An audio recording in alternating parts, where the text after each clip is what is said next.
Hello and welcome to the Huddle Breakdown with me, Laura, joined as always by James and Alan. Pretty short one this week, I think, James. Not much to talk about. No, not really. It's a boring life. We over-egged this season going into. We said it was going to be potentially a huge inflection point and fascinating season in Scottish football. And my, how boring and irrelevant it's all been. Yeah, pretty dull when everything's just going to plan, isn't it, Alan? Yeah, so it's so predictable. Yeah, it's producer Andy was just having a chuckle with us earlier about Scottish football, and it's brilliant. I mean, honestly, I don't know I don't think there is another league in world football that's as crazy as the Scottish one. All the things we talked about in the summer, we focus on other clubs, and that's all panning out in different and interesting ways. I didn't know that we would be the biggest circus of all. Yeah, Hey-ho. unbelievable stuff. Obviously, I'm sure anyone listening to this will know, but we are recording this just less than 24 hours after it was announced by Celtic that manager Brendan Rodgers has departed. Plenty of theories as to whether he jumped or was pushed or jumped before he was pushed. But the official line is that he tendered his resignation, which was accepted. James, I've got to admit, when I first read it, I kind of thought to myself, "No way, this cannot actually be happening." He was so kind of smug in that Brendan way about. He said he was going to be here for 3 years, and I just, as much as I thought it was over for him, and the football's been absolutely awful to watch, I didn't think he would actually go ahead and depart, much less this early in the season, if at all. Were you surprised to see this outcome at all, or maybe even just at this particular time? I think this particular time was the surprise. I think that the really since the transfer window ended, I think that there's reasonable scenario where there would come a point when one side of the marriage that was clearly in the midst of a divorce would finally say this is enough. I thought it would probably be the club at some point where, given the horrific state of the squad, that to do reasonable planning for January, if there's going to be a transition period, you'd probably want the new manager in. And if it was all kind of known that Rodgers wasn't going to extend, then I thought that might. I didn't think it would be this messy, obviously, and this personal. Those are surprising as well. So I think it's almost irrelevant, other than whether or not there's an NDA for the soap opera aspect of this, and whether some of this will come out in the laundry, so to speak, as a result of that. I think that's really the only aspect of whether he was pushed or jumped or et cetera, et cetera. That's all kind of soap opera stuff. But the effective part of this is, it's basically a continuation of kind of what we thought, or I can only speak for myself, what I thought's been happening the whole time, which is we have, a patriarch who's running a de facto family business, and when he decides that things need to change, that's what happens. Yeah, Alan, it's something that James just touched on there. So the original statement came out, which was the kind of milquetoast corporate speak for thanks for all your efforts, wish you good luck in the future. Then the tashed man upstairs started that way and ended very differently. I don't think any of the three of us want to go into the specifics of that statement, because I think it's been pulled to bits by other platforms, and you're free to go and listen to those if you want it. But I guess my question to you is, what's been your impression of the way it's been handled? James called it messy. I think that's being kind, personally. Shambolic. I mean, how many other more adjectives that are similar to shambolic are you going to ask me to dredge from my feeble brain? Shambolic covers it. I mean, it's embarrassing actually for Celtic. All joking aside, but listen. What did I talk about earlier in the season? I talked about a club in paralysis. Every aspect of Celtic, to me, looked paralysed.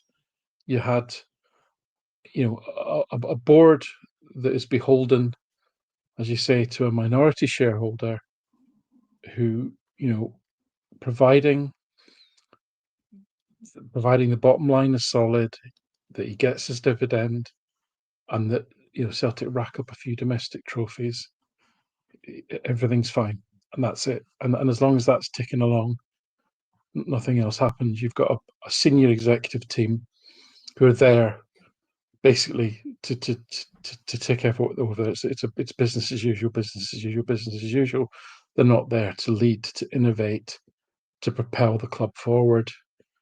You've got a marketing team that is just stuck in the 70s. You've got no development. You've got a social media team and PR team that's stuck in the 18th century in terms of lack of engagement with new and different. Fan media far outperforms Celtic on things like that. And then you come to the football, where you've got a manager who, we were told had developed a high degree of tactical flexibility in the English Premier League, tested himself at the highest level, taken a very average football club to I know he didn't win the English Premier League, but those 3 years at Leicester where they finished 6th or 7th is the best 3 finishes in the top 5 Leicester ever achieved. He won the FA Cup for them for the first time, to European semi-final, and it was all through tactical flexibility, and we saw virtually none of that. So the team was in stasis. The team was paralysed, playing the same style of football over and over again. So the whole club, from top to bottom, has been paralysed. Well, that logjam's been broken now. we've got some change now, haven't we? And do you know what? I'm not disappointed that Brendan Rodgers has gone. I'll be absolutely honest with you on that, right? I'm quite happy that he's not the manager anymore. I'm astonished at the way it's transpired. It's not the right way for these things to be to unravel in that way, and we'll come on to that. But purely based on this is the best chance I think Celtic have at this moment in I think saving their season. Because when I talked about they could finish third after that Dundee performance, actually I've revised my opinion. We could finish fourth, because Hibs are pretty solid as well, actually, by the way. We've seen nothing really that's helping the team to perform better. And in fact, the things that we were doing well defensively, reasonably solid, that's now unraveling as well. Some of that's injury induced. So I think this is the only way that potentially that we've now got it changed. Something has changed. The log jam has been breached, and some things are now different. And that was my worry, that we would just muddle along, continuing to see this paralysis. But the funny thing is, of course, Brendan Rodgers hasn't left for footballing reasons. This change hasn't happened because of the football. If it hadn't been for a major falling out between rich individuals, I think we would have muddled along, playing terrible football and getting really bad results. So this change hasn't happened for football reasons. It hasn't happened because of what we're seeing on the pitch. It's happened because the senior leadership team has fallen out with each other, and Brendan Rodgers has crossed swords with a capricious, vicious, vindictive person, and there's only going to be one winner in that scenario. And to your question, the statement is absolutely bonkers. Now, I don't know; it's not my area of expertise. I don't know if anything in that statement is actionable. That somebody legally trained would have to give a view on that. But I'd be astonished if Rodgers wasn't at least asking that question of his representatives. There is one thing I can say almost certainly is that there is no way that anybody in Celtic's legal department, if asked the question, should we release the statement, would have said anything other than, no way, don't do it. Just don't do it, right?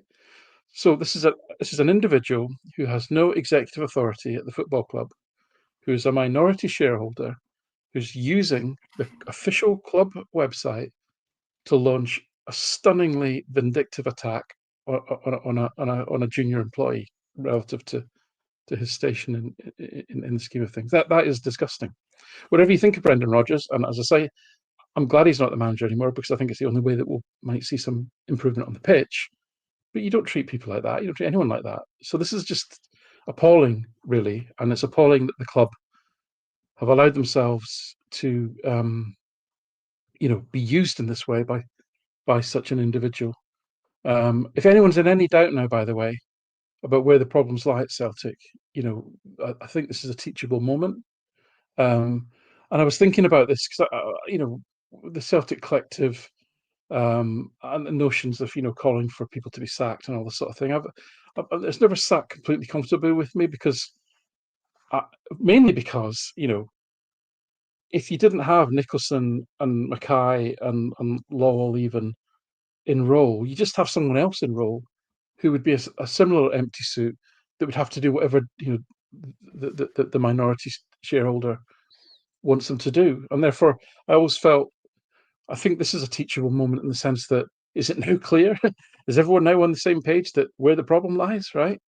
But on the other hand, these are senior people, and they should be, someone at Celtic, the CEO should be saying, no, we're not doing this. We're not publishing that. It's unprofessional.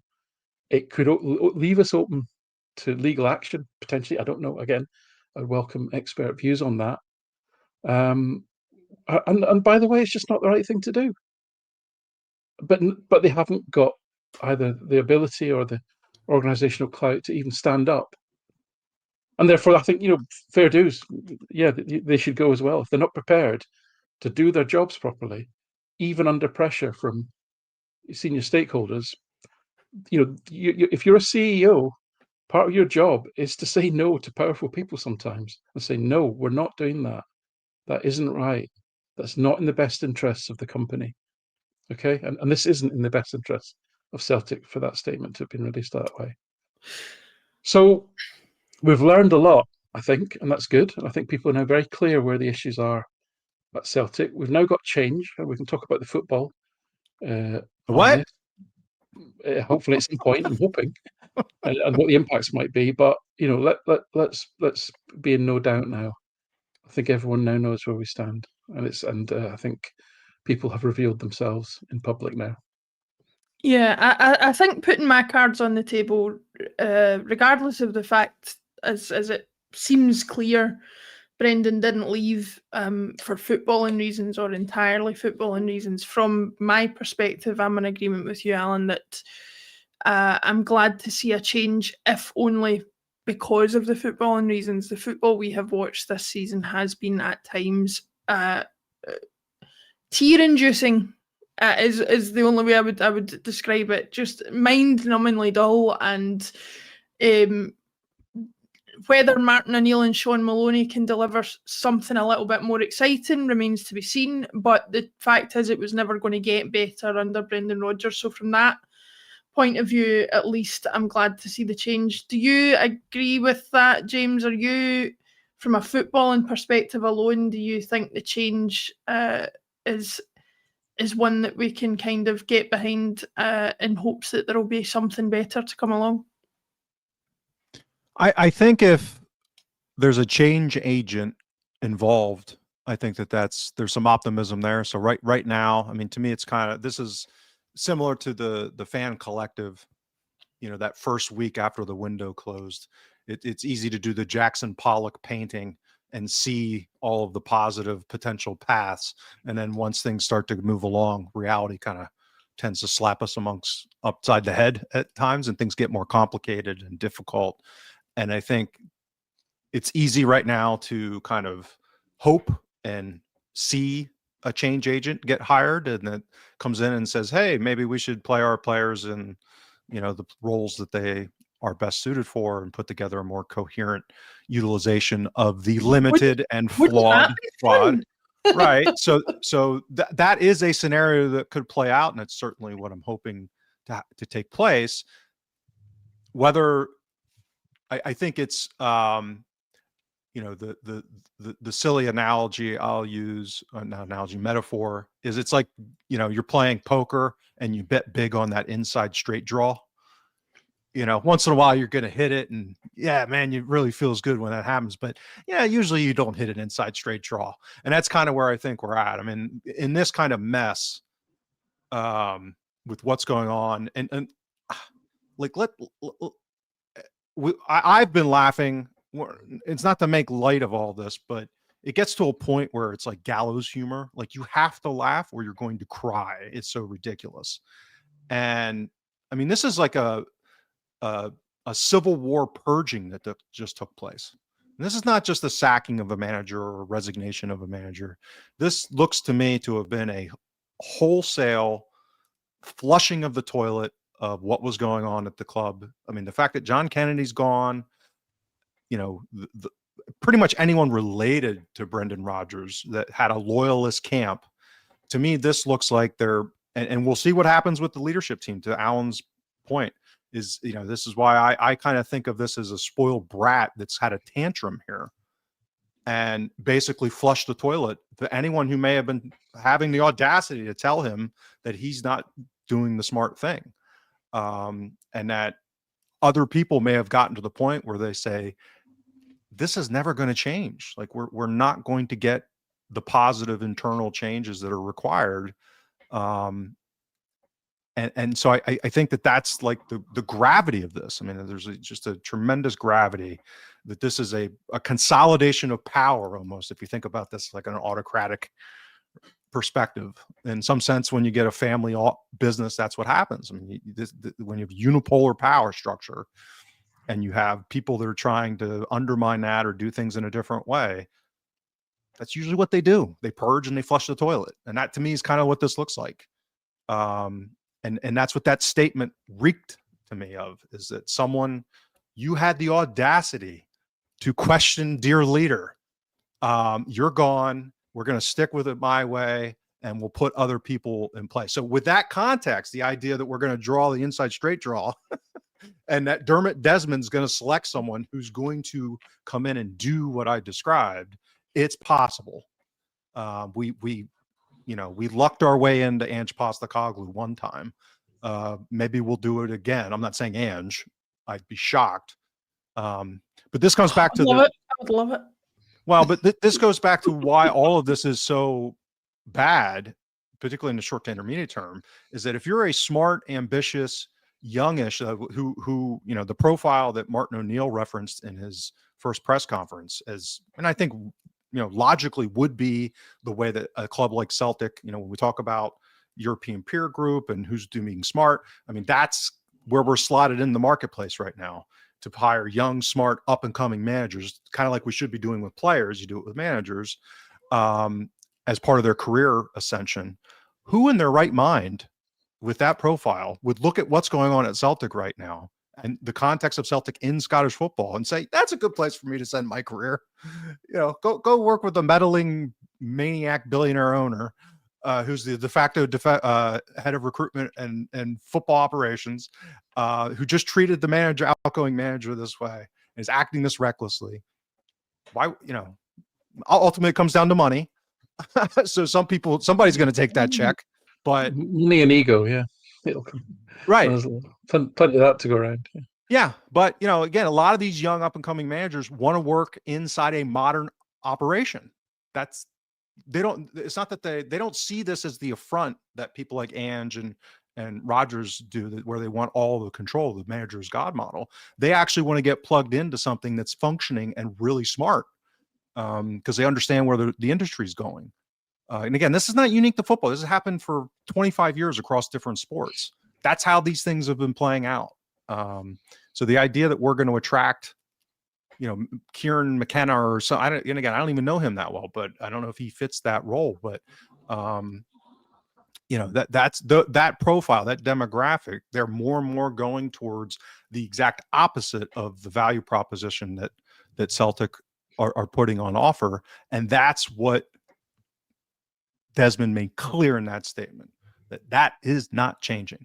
And that's not surprising. We just went through this in 2021 when he emptied the CEO who was trying to put forth modernization efforts and basically said, we're not doing that. We're sticking with my model.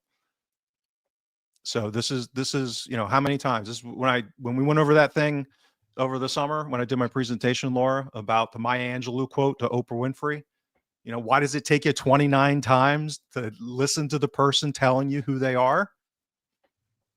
This is who he is. He's not going to change. Yeah, it doesn't seem so. What is going to change is how the season goes on with Martin O'Neill and Shaun Maloney at the helm.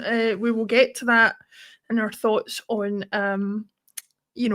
what the timeline might look like. But before we do that, there's actually some football to discuss, which is our thing on this channel. So, Alan, I'll come to you first. The ironic thing about all of this is that some people may argue two of our best performances, or one and a half of our best performances, actually came in the Sturm Graz game and the first half of the Hearts game, these past two games.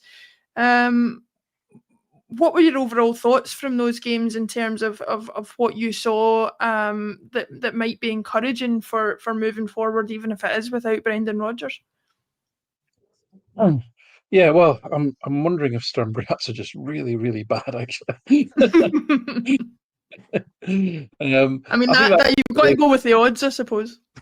Yeah, that game was, to be fair, was one where the way that they play, their style of play, very sort of direct, a bit like Leipzig last, sort of mini version, not as talented players, but wanting to play that very sort of, vertical football, get the ball forward quick, etc. Quite leave quite a lot of gaps in midfield because your game's quite stretched.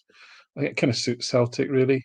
And the chances that Celtic missed, they probably should have won by a lot more goals really than they did, which is fine. It's good. It was it was good to come back from a goal behind, etc. The Hearts game was, the first half I thought was decent, but again, were Hearts all that really? I don't want to be churlish about this because, again, I want to be very clear. I think they will. I think they're on an upward trajectory. I think they will improve.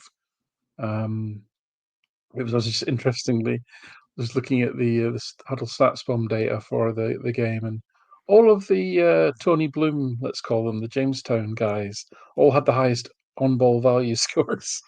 It's funny that, isn't it, from the game? So they will get better, and they're clearly playing with massive confidence. The amount of pressures they put, the amount of physical effort they put into that game on Sunday was remarkable. If you think that McGregor, Hatate in total had something like 11 pressures, and Beningame and Devlin had 73. I mean, that's just insane. They were just like, they'd had all week to prepare for this game, and it's going to be a huge factor this season, by the way. Hearts are going to have a clear week to prepare for these matches with no European football. And fair play, they used that time well. They put absolutely everything into it. Celtic were off the back of a comeback game on the Thursday, on the back of a number of injuries. These are just facts. So, but Hearts absolutely deserve to win. No doubt about that whatsoever. The fact that Celtic are even having to worry about those variance factors tells you everything you need to know about where Celtic is at the moment. Normally Celtic shouldn't have to worry about those variance factors. They should be an irritation rather than a reason to think performance wasn't very good. So yeah, Hearts will get better. I'm sure they will. And I didn't think they were particularly great in the first half. I think when you score two quick goals like they did in the second, that massively changes the dynamic of the game. Again, variance factors. they couldn't have expected the own goal. They couldn't have expected the penalty. Those things really help you in these tight matches. So that's all positive in terms of things that went their way. But again, as I reiterate, when you're not playing well, as Celtic objectively are not playing well, it's funny how you don't get the breaks. You really don't get the breaks, and it's almost like you don't deserve them. You're not putting enough positive things into the game. We generated very little XG, and therefore, if you're not creating chances, you're not going to score many goals. And when you're losing 3 at the other end, that's a big problem. So, as I say, the football had to change. I hope it will change, even just a fresh set of voices and a fresh perspective. Because, I mean, the way that this is all blowing up, you do wonder what the atmosphere must have been like behind the scenes for this to. You very rarely see the public explosion of these tensions, and oh boy, was it an explosion. So again, you wonder what actually is good. Footballers are pretty stoical, I think they're used to the industry, but there must have been some negativity around the place simmering away there. So at the very least, in the short term, hopefully that gets cleared away. As I say, it doesn't change the fundamentals of where the issues lie at Celtic. And there will be more disruption tomorrow. The fan collective having a demo before the game. I mean, I don't know who wrote their communique, but I thought it was really good. Kudos to them for it. Far more professional than anything that came out of Celtic last night, by the way. So, again, that speaks volumes, really. So, the disruption's not going to go away anytime soon, but if we just concentrate on the football, I do think we'd hit the buffers, really, and had done. Listen, we had done since we'd got knocked out of the Champions League last season. It's been dreadful. The performances in 3 derbies, a cup final, Champions League qualifiers, and then again that second half against Hearts. That's a pattern of dreadful performances in important games. Don't forget Dundee, Alan. Don't forget Dundee. Well, yeah, Dundee, St Johnstone, these were abject performances. Yeah. So, yeah. Yeah, James, I think, well, before I come on to the next point, one thing I did want to say there was, wondering about how the players are reacting to all of this. I do have my own suspicions, and they are mine alone, that the Honda Civic comment, as much as Brendan tried to spin it to have meant something other than we all know it did, do wonder if that was his last-ditch attempt to get something out of those players in an already frosty environment, and it went down as well as you would expect, obviously. But going back to the Hearts game, Alan touched on bits and pieces of it. I think what surprised me about Celtic was that, and Alan talked about the pressures that the Hearts team put on us compared to what we put on them in comparable positions. We seemed to go out, especially in those first 20 minutes when we conceded that goal. The only way I can describe it is it was as if we walked out into the middle of a buffalo stampede and were shocked when we get hit by a buffalo. We were completely and utterly static and completely and utterly shocked that they were as in our faces as they were. And I think we were maybe banking on the fact that they couldn't keep it up for 90 minutes, when in actual fact they probably looked a little bit fitter than us. Is that too harsh an assessment, or where does that fit in with your sort of analysis of the game? No, I think it's spot on. And again, to be on brand here, the data reflects that. I mean, if you look at our we talked about on the Extra Time show last week about how much we kind of dominated Sturm Graz in counter pressing. For example, we were, the most intense counter pressing side of all the Europa League teams on that match day last week. We fell off a cliff in this game. Actually, it was Hearts, to Alan's point. Cammy Devlin had more counter pressures than our entire midfield. Okay, and that's. I think Cammy Devlin is a good, we've chuckled about Shanklin and Gordon coming back as kind of these thresholds for the signposts for the clash of cultures between the Bloom Revolution and the legacy, kind of what Derek McInnes represents. But I think Cammy Devlin's kind of a sleeper example of that. And he's a very useful player. He's very good at certain things. But to me, it speaks to how the legacy kind of heuristic overvalues the headless chicken phenomena, which is guys that just run around a lot and do a lot. I'm not saying, again, I'm saying certain circumstances under certain systems that can be quite valuable. But so they outworked us. I think some of that had to do with fatigue. We had a lot of the players played the whole game or close to the whole game against Sturm Graz. Statistically, they put forth, Johnny Kenny was an example. We talked about that on the Extra Time show. His pressing and counter pressing data fell off a cliff. And I don't think it's because he wasn't trying. I think he was probably tired because the guy hasn't played 90 minutes much in recent history. And all of a sudden he's in a European game against Sturm Graz trying to compete at that level, works his absolute tail off. And then, in a relatively quick turnaround, having to go to Edinburgh and Tynecastle in that environment and replicate that, he just couldn't meet the bell. I mean, that's kind of how I saw it. So this is again, and I agree with Alan. I don't want to be churlish about this, but when I started writing about USG and this Hearts thing and Bloom back in February of last year, and this is the benchmark I'm holding them up to in this transition, which is USG in their first season in the Belgian top flight in 21-22 went toe-to-toe with a fully firing Club Brugge, okay, on the same amount of resources that Hearts have right now, okay. Now, different league, it's not an exact analog, but that version of Hearts against us, that was a coin flip game. I mean, basically, if we didn't have a toxic combination at right back and right center back in Donovan and Murray, that's a coin flip game.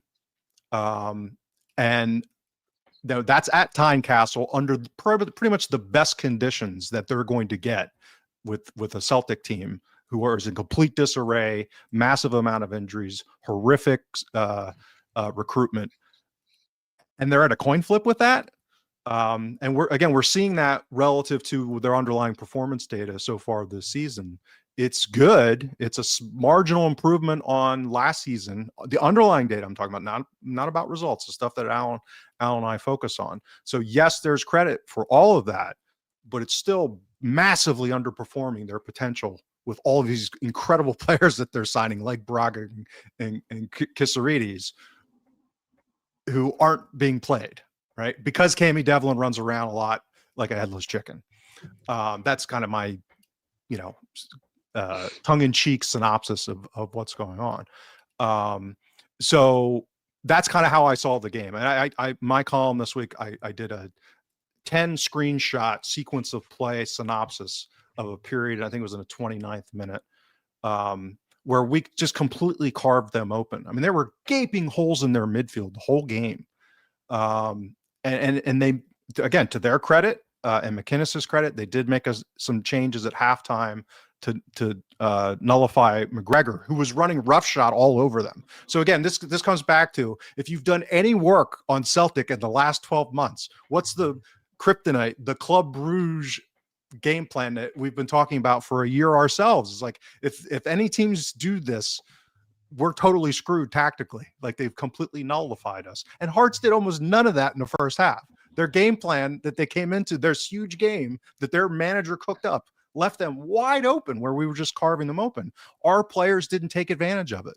We had serial decision-making that was a train wreck, not taking the space that was wide open and available for whatever reason, whether it's the manager, whether it's lack of confidence in their teammates, it's the square peg, round holes. That's all stuff that Hearts can't control, right? That's all stuff on our side of it. The stuff they could control, I thought they were set up very similar to Sturm Graz. Like Alan and I talked about this on Extra Time last week. We assumed that they would be, like similar to Sturm Graz, but better because of the intensity. I thought they were kind of similar to Sturm Graz. Like, it was not a good setup from Hearts until the second half. They made some adjustments, and then we could not respond. And that goes back to, I agree. I've kind of reached my wit's end with Rodgers, because he just hasn't, he hasn't had, for whatever reason, the desire or the ability, or the risk tolerance to make the degree of changes that are necessary, in my view, in order to get the kind of changes that we need to get the performance levels up.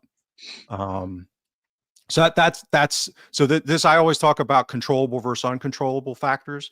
And so I thought that the Hearts controllable factors, they actually weren't very good at until the second half. They made some changes, and that our controllable factors, we were horrific. Like, we were really bad on Sunday. And when you net all that out, that's how, you end up with the result that we had, which was not a good one, obviously.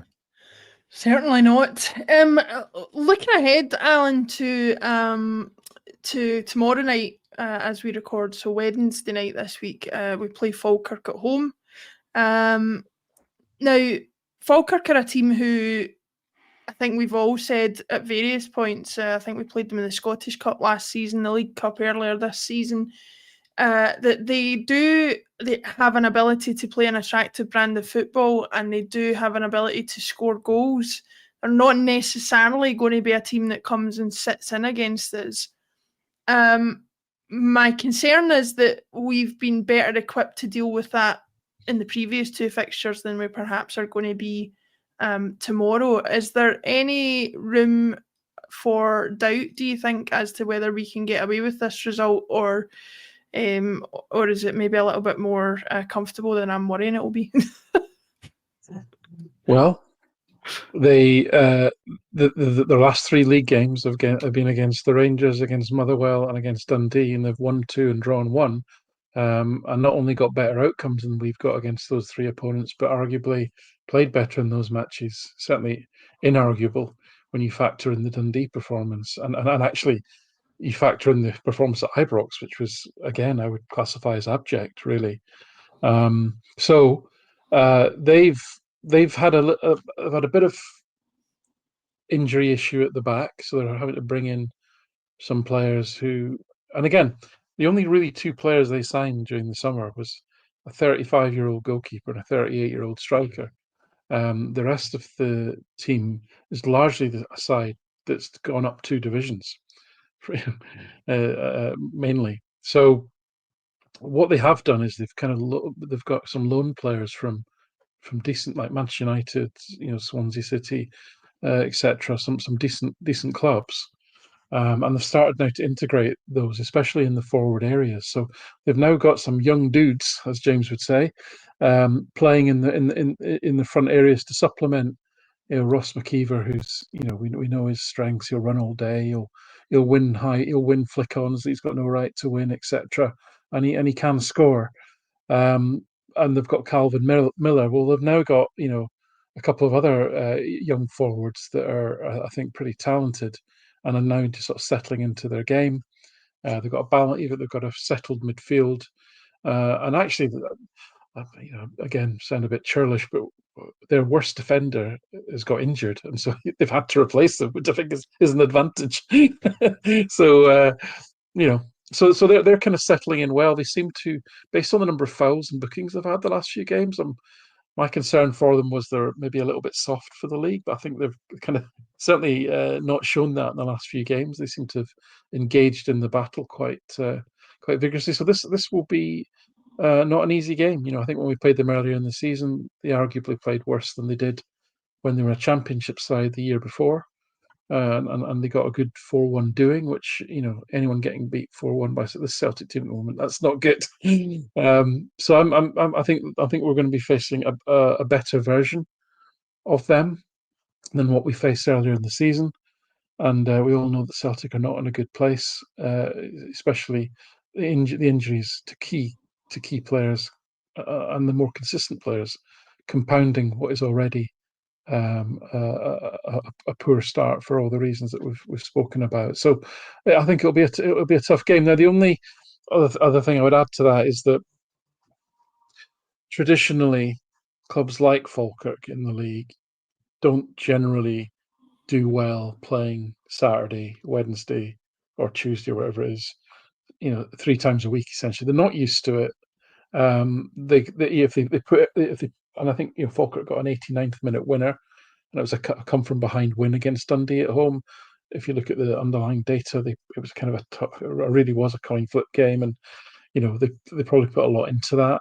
Can they raise themselves again? Whereas Celtic playing every 3 days is meat and drink. It's what we do. So I think that's something that Falkirk won't have had to do much really in the last couple of years, really, even when they've been winning, because the schedule in the championship and so forth is obviously less onerous. And McGlynn tended to rotate the squad for some of these like minor cup games that they had to play. So yeah, I think that'll be their biggest test. I think is, can they go again with intensity and with ferocity after such a grinding win at the weekend there. Yeah, James, if Martin O'Neill's comments in recent interviews are to be believed, he's not likely to be a regular listener of the Huddle Breakdown. He's not an embracer of statistics and data and what it can provide and what it can tell you about the modern game. I guess my concern and the way to frame it is, how likely are we to see an exciting brand of football from Celtic under the short spell that Martin O'Neill is going to be in charge with Shaun Maloney? I get that we're not going to be able to see much of it by this time tomorrow, but does he have what it takes to still be an effective manager in 2025? Oh boy, that's a big question. Short answer is probably not by himself. I think the way that it looks anyway, and I think he was pretty upfront about this in the press conference, that the role he's taking on is, quasi figurehead, maybe. Meaning that I think a lot of the work is going to get done by Maloney. So I think, because even if you just look at their two managerial styles, they're not really similar, the track records. So, Maloney's more of a Rodgers adjacent type of manager, slower build up, possession focused. Whereas, obviously that was not O'Neill's way of playing. So it'll be interesting to see. I mean, it would make sense. You're not going to get a revolution in an interim manager who's just going to come in. You even saw it with Rangers, for example, last season. Bazball was basically a more extreme version of what Clement had taken Rangers towards anyway. He just went, double down on direct, basically. I would hope they don't double down on slow horseshoe of death, because then that would send us all, hurtling ourselves off of bridges and tall buildings. But so I think there are some things that, he can, because of that figurehead status, because of who he is and his persona, his personality, the respect that he will understandably and justifiably command. It could be a release of this pressure valve, as Alan said. I mean, it's been such a pressure cooker. The ecosystem around the players, around Celtic in Glasgow, has been so challenging for weeks on end now, that this might be a nice little release. So I could see that being on the margins a big positive. I wouldn't expect some kind of massive tactical masterclass that is a major shift here. So we're not going back to 3-5-2 then. I honestly, that I could see that. I mean, when I say not a huge tactical overhaul, I mean, you could go Maloney played a lot of 3-4-2-1 at Hibs, for example. Jack Ross had kind of already pivoted towards that from 4-2-3-1, so he kind of continued it, but he put his own spin on it, and it was more, again, Rodgers type spin, build up from the back. A lot of passing between center backs, a lot of possession. No! Right. So this goes back to, shape is just one thing. And that a lot of that has to do with roles and the positions that the players are taking up. So this is where what hope I do have is that there could be, because Alan and I have talked about the fit with, this is before all of the rash of injuries, by the way. So, some of this has been diluted because of that. Was the fit for 3-4-2-1 with the personnel that are available. So I think that could happen. I suspect not, particularly for Falkirk. Maybe thinking ahead towards Rangers or maybe next week against Midtjylland like that, they have a little more time. But this idea that, I don't know where this came from. Like all of a sudden, football players can't play 4-3-3 one game and 3-4-2-1 the next game. It's like, oh my God, how are they going to, it's most of the principles are the same. A lot of the movements the same. Patterns of play are the same. The counter pressing is the same. The 4-4-2 off ball defensive shape can be the same. Like it's just kind of ludicrous to me. So I could see on the margin some of that kind of stuff. I think more realistically, maybe 4-2-3-1 would be like the radical shift that might be kind of obvious. I don't think that necessarily suits the rest of our personnel, if I'm honest, but it might help a little bit in midfield. So yeah, that's I don't have my hopes up on some kind of dramatic shift in tactical genius.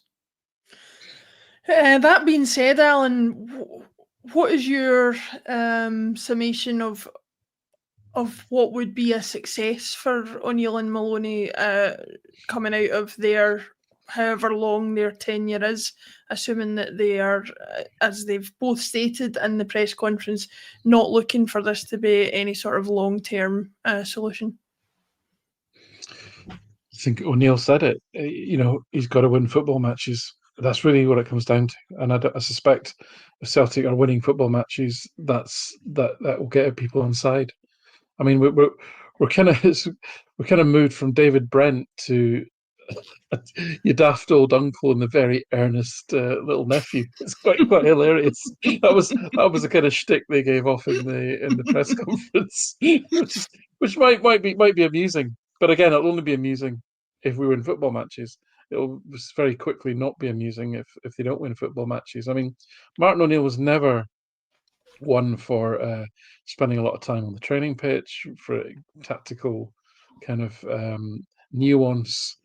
Or anything like that, and the fact that he's been out the game for 6 years.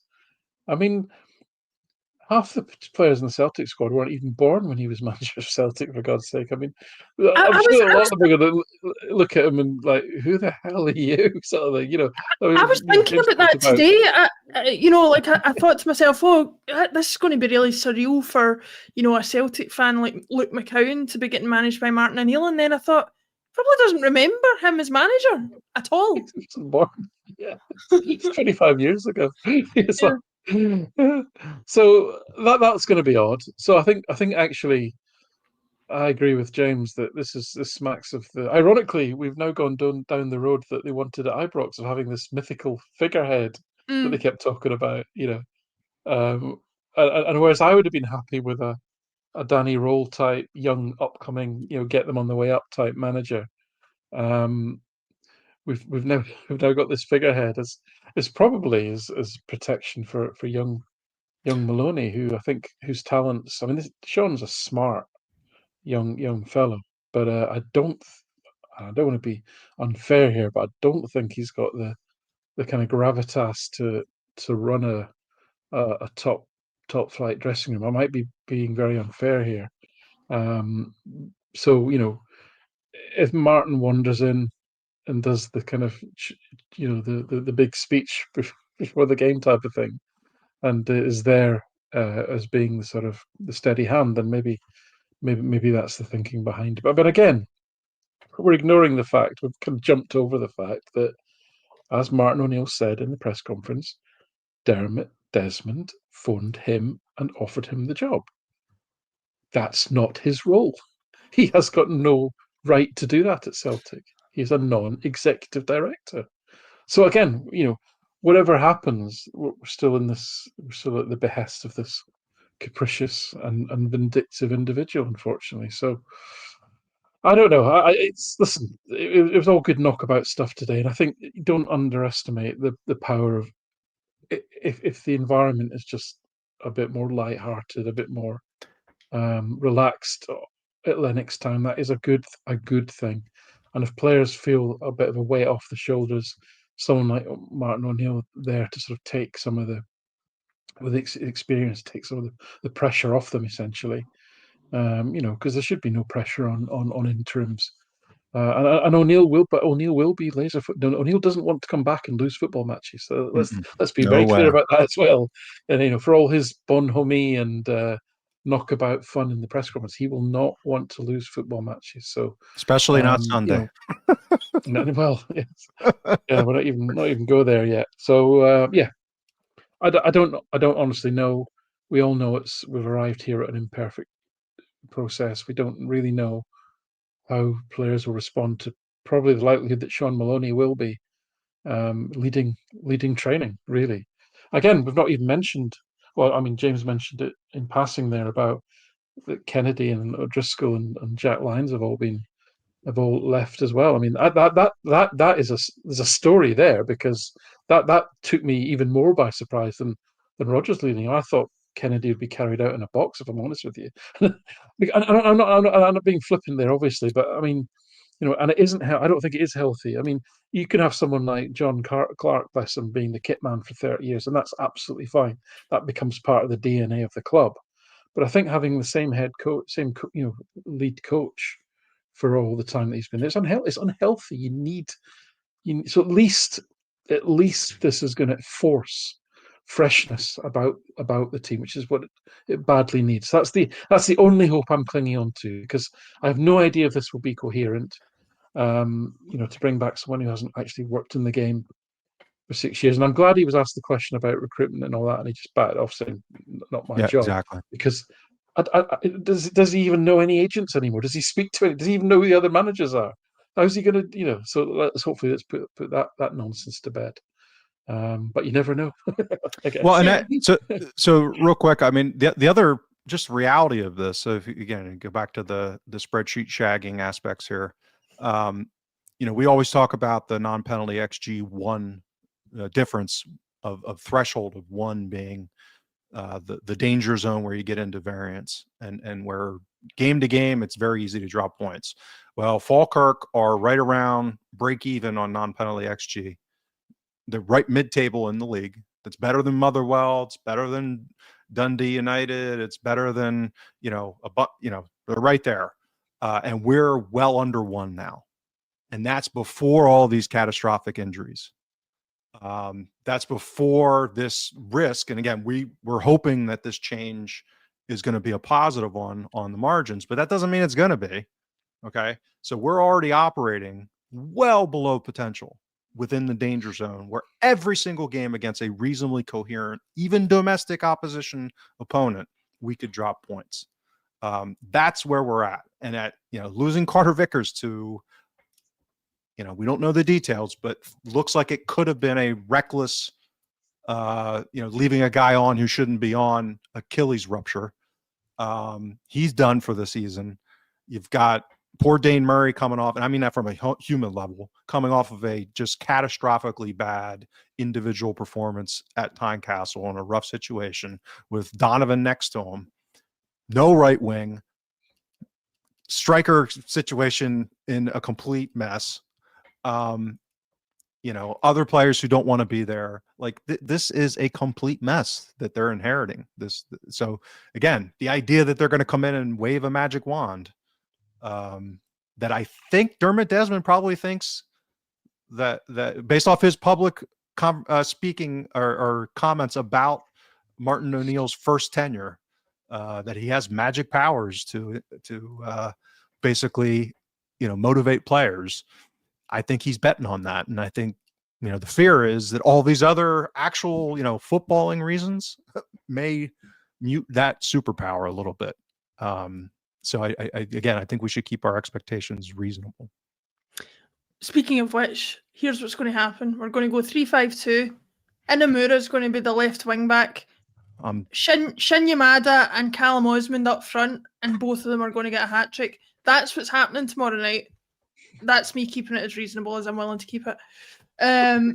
No, thank you very much, both of you, for your insights. I think it's good. I always enjoy coming on to talk to you guys after, because I do enjoy getting involved in all the hype and all the peril clutching and all that of a situation like that, and debating what might have happened, what might have not happened. So it's nice to come on and get a little bit of a calmer perspective from you guys. Before we head off, James, what can people find on thehuddlebreakdown.com if they are looking to subscribe and support what we do? Yeah, so we'll be doing a bumper episode later in the week on Extra Time for subscribers. Not only reviewing the Falkirk game, diving a little bit deeper on what's going on this week, also previewing, I don't know, this game that's coming up next weekend against some team. We do have some really bad news. I don't even think Alan knows this, so I'll be bringing this live. We've lost our most cherished guest analyst that we have on to preview Rangers. Our good friend Patrick is now employed in the industry as a professional analyst, so he will no longer be joining us as long as that's occurring for good reason, and we congratulate him. But yeah, we'll be doing our best to replicate his insight and looking in what's going on with Rangers under their new manager, who, by the way, has gone 3 at the back. So maybe we'll get a Martin O'Neill Rangers roll 3-5-2 battle. Well, he can play 4 different formations in the same game, in the same half, even. Yeah, imagine that's that. part of his Radical, yeah, no, right? It's ridiculous. Yeah, it is. It is.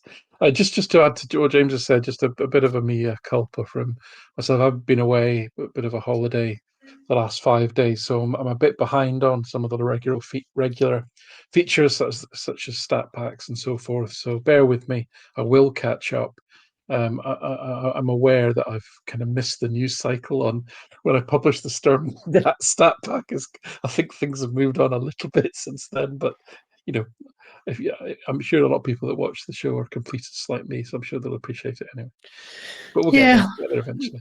Yeah, a week ago seems like 2 years ago at this point, and we've still got most of the season to go. So thank you very much, both of you, for joining me. Thank you very much, everybody, for watching and listening. Please either subscribe on substack.com/thehuddlebreakdown or just subscribe to the YouTube channel or your favourite podcast feed. Everything that you do to support the channel really helps. It's 2025. Martin O'Neill is back at Celtic Park and the world has gone potty. We'll see you all again next week.